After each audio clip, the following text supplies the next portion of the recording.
Hey man, what do you do? It's your boy back again with a video, you feel me? So look, Borderlands 4, which came out 5 days ago. Like, you know what I'm saying? Borderlands 4 first impressions. Somebody, I'm gonna link him in the description because this is his content. You feel me? Jolts. So go check him out. Probably if you watching this, you already watched this. You already 5 days late. 5 days late. But make sure you subscribe, like, share, and do this. Link in the description. You want to get all notifications to both. Description, yeah. So let's get straight into it, man. Hopefully this game is good. I just watched the story trailer that I was also late on, like literally like 2 minutes ago. You know what I'm saying? So let's get straight to it. Borderlands 4? Well, here it is. First off, I do want to give a big thanks to 2K for sponsoring this video. They allowed me to play the game early. Now, I do want to mention that this does not change my opinion about the game, and I will be as transparent and honest in this video as possible. That's what I want to Alright, hear. so for the Borderlands 4 demo, we were able to play... No, big meat something right now. But hopefully we hear some good. You know what I'm saying? A somewhat early game, and the choices we were given is to play either Rafa or Vex. For this video, I'm going to be focusing on Rafa because that's the character I chose, and we'll get to that in a bit, but just know that Rafa is a lot of fun. First off, let's talk about the loading speed of the game. I am genuinely impressed. Look at this, I'm at the main menu, and within 2 seconds, I am in the game. That is insanely fast. We're talking about like Borderlands 2 monster PC load speed. This really caught me off guard, and I honestly wonder how they pulled this off on Unreal Engine 5. But yeah, they did it. The load speed's great, and I am super duper happy to see that. Now, I will mention there is... So with that, will this actually be like a PS5 game? Because is this game out on this game coming on P4?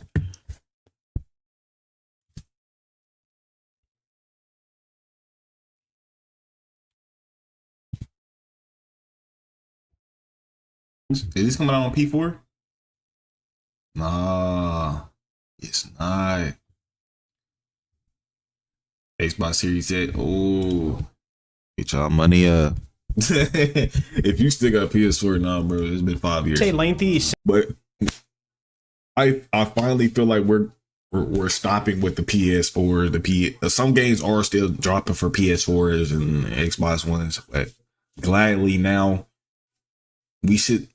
It's a 5-year cycle every year, so every 5 years we still gonna be dropping for P4. Just like when PS6 come out, PS6, wherever the next Xbox is, we gonna be still dropping on PS5 and Xbox X. You feel me? So you know what I'm saying. It's not surprising. This is 5-year cycle, so I'll say like this: 2K20, whatever the 2K that PS6 come out, is that 5 more years. So say PS6 come out 2K28, right? It's gonna be 28, 29, 30, 31, 32. That's gonna be. So 5-year cycle. I'm glad we're finally getting away from that. 6 to 7 second warp tunnel. And this is one of the longest warp tunnels we've ever had in a Borderlands game. So I'm assuming a lot of the loading the world is happening during this animation. So factoring in the warp tunnel, we're looking at about 8 seconds, which is still way faster than Borderlands 3. Remember, this is a massive world we're loading, so this time frame is okay for me. Alright, so the world. I will say it is beautifully done.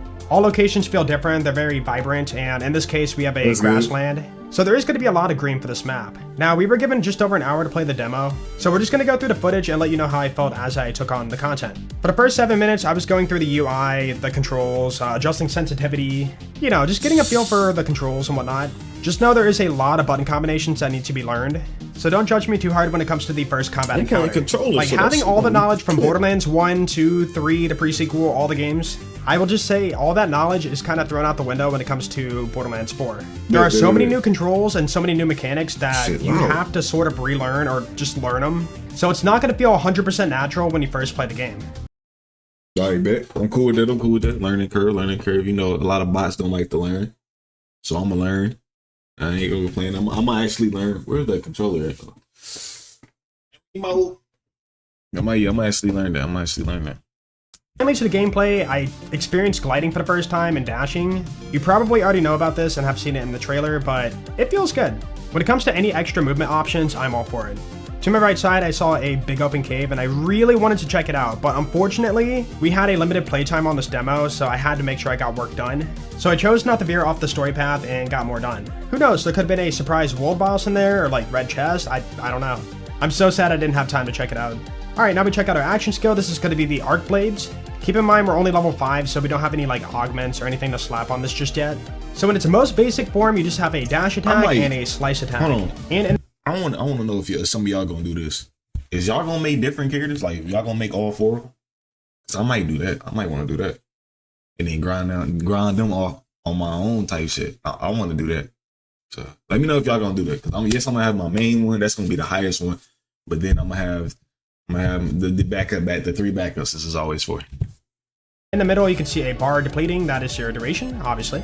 Since I wasn't in combat, I chose to end it early by using the action skill button again. And you might notice we have a HUD on our screen. This is known as overdrive and is Rafa's trait. So by default, this is a passive that you will always have. Well, until it runs out, you can see it is depleting. And what this is when you activate your action skill or end your action skill, you have bonus damage and movement speed. Quite nice. Up ahead, I did my first combat encounter and I saw you could grapple this thing on the side, this propane tank. So I picked it up and threw it, and it does a decent chunk of damage for early game. Then we get into the combat and I get absolutely shredded. Remember, there's a lot of new controls. I'm using a mouse and keyboard I'm not familiar with. Everything felt different for me and it took a little bit of like getting used to. Also, in my personal opinion and also the opinions of other people who played this demo, this is the hardest Borderlands to date. Like you will get wrecked in combat and like healing is more of a priority than ever. And we're early game. This game is hard. Now, I do like a challenge, but it is possible over the course of time I will get better at the game. But yeah, it's definitely a step up from the previous games. Also, I want to mention for this, I'm not going to spoil the story stuff, but I just want to talk about the actual gameplay. So for those who were concerned about that, don't worry. During all that chaos in the combat, I never thought to use a rev kit. So we have a new bind for that. I pressed the T button on the keyboard, and I was able to get my HP back. At this point, I was kind of wondering where to go. I looked at so there's healing on this game. Okay, cool. my compass. I didn't see any markers, so I just followed the road. And I think it's a good time to talk about the compass system. At first, I was like, okay, I can probably get used to it, but I would prefer a minimap. But after playing this demo, I really noticed, like, dang, without a minimap, I am so lost. If you look at the compass right now, there is so many icons cluttered in one area. And with me being new to the game, I wasn't sure what to follow or where to go. So I found myself opening the giant map a lot to look at where I need to go. And even with that, I still got lost quite a few times. It usually happens when there's a lot of like going up and going down. But yeah, having no minimap really does make it a little bit more difficult to traverse around. Now, I know what some of you are thinking, why not pop up Echo 4 and like, you know, follow him? I'm gonna be honest, I was so immersed into the gameplay that I kind of forgot he existed. So I don't use him until much later on. Down below, I find an alternate path and find my first fault symbol. And vault symbols are way better in this game. They actually reward you. When I find this one, you can see I acquire 5 of these things, and these things are actually used to upgrade your SDUs. So it seems like collectibles in the world are going to reward you with these SDU points, and that is how you can upgrade your SDUs. And I did notice in this demo that they did tone back the visual pollution quite a bit. A lot of things in the trailer had a ton of flashiness to it, but upon repeating those things for myself, they were definitely way toned back. Good deal, that's a plus.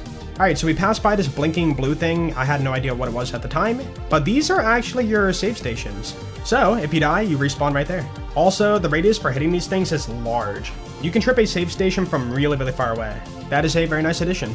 Up ahead, I find a bunch of red dots, so I figured, you know what? Let's do a little more combat.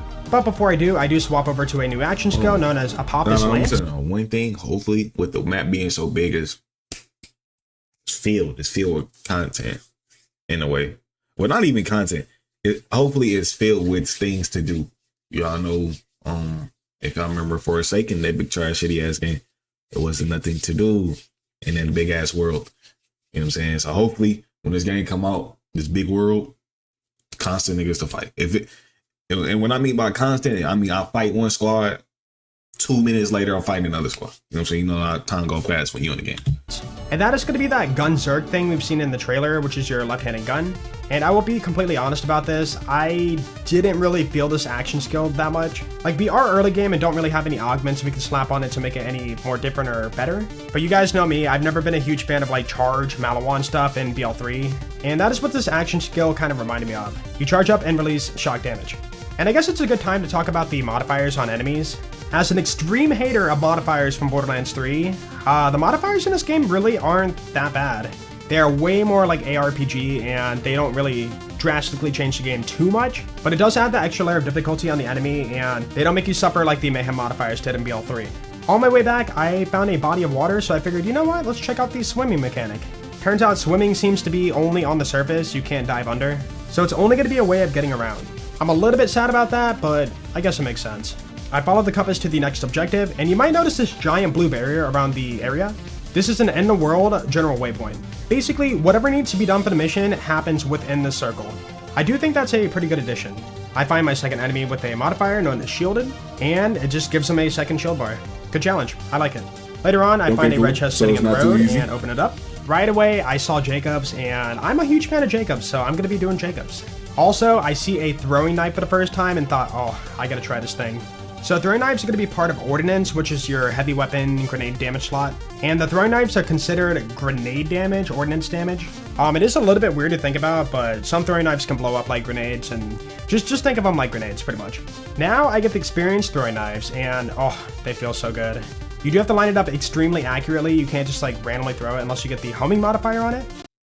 I said I plan a Paris honeymoon. They say homing modifier, not homing ads, nigga. What's we doing? But yeah, they feel really good, and I'm glad we have an extra ranged option for melee builds. And I can only imagine how crazy they become if you get a legendary version, or heck, even a purple version. They could be pretty good. Then I ran into another bad A enemy. Sorry, I don't cuss on my channel. Bad A, that's what I'm gonna call it.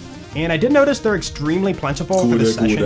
I was told that the difficulty was tuned up a little bit higher than usual to, you know, give us content creators a harder challenge. I will say I got my butt kicked quite a few times.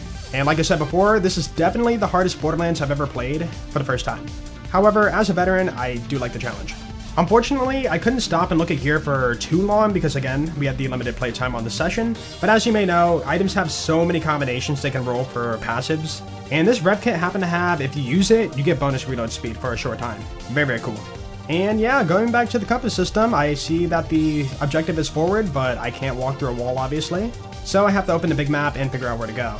It was at this point I'm like, oh dude, I forgot about Echo 4. So I look at my options and figure out, okay, echolocation is the Z button. I click it and then I know where to go.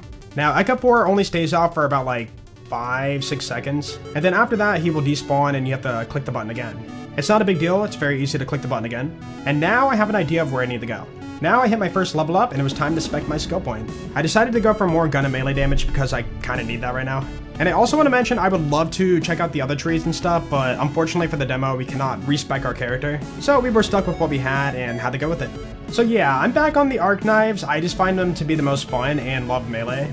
And now is a perfect time to talk about the arc knives. So arc knives are extremely fun, spammable, and the hit detection on them is extremely generous. I can completely miss the enemy on my side visually, but the arc knives will still connect and it feels pretty good. I guess as a Borderlands 2 fan, I love Zero's execute skill where you like dash at the enemy when you do melee. And the arc knives allow you to do that back to back, you know, the dash attack. So it really does give that vibe and makes melee feel a lot better for this game. As for the random wacky weapons with their random parts, I honestly didn't stop and like read what they do too much because, again, limited time. But I will say every gun felt completely different, even if it was the same manufacturer. So the gunplay felt really good and quite diverse. Like even more diverse than Borderlands 3. There is a lot to it. For the Borderlands 2 fans, I will throw this in here. No infinite vertical melee. All good though, because we have throwing knives. Right after, I died. So we get to watch the respawn animation. This respawn animation is the longest one in the franchise so far. From fully bleeding out to completely having control of your character again, it takes about 20 seconds. Yeah, that's pretty long and I'm really hoping that gets changed before release. For Borderlands 4, they're pushing for fast-paced gameplay, but this really does kill the pacing. I do understand that bleeding out is a punishment, you know, you should play better and not die in the first place, but being out of the action for 20 full seconds is a pace killer. I hope they speed it up and make it a little bit faster. Then we come up on some vending machines. You might have noticed in the old trailer there was an item floating on the side of it. That is your item of the day, so you can actually buy it without going into the vendor. I do like that, good touch. Also, the vending machines are way more packed, there's a lot more to buy from. As for the ammo vendors, they are no longer shoppable. They are only Is Marcus in the game? Please don't tell me he just strapped down to Pandora, bro. Can you tell me y'all took the nigga with you, bro? Come on, man. there for buying ammo and selling off your junk. Gun vendors, which you'll see later on, are going to be for your guns and for your ordnance items. Health vendors are for your shields and for your rev kits. Moving on, we take on our first boss, known as Horus. I'm not going to spoil the main story or why this guy's here, but this guy wasn't too hard and was just a healthier version of those flying dudes we fought before. When you get to phase 2, he does bust out a scythe and kind of go crazy, but he wasn't that bad. Also, he dropped a little loot pile, so it is possible he has a dedicated drop.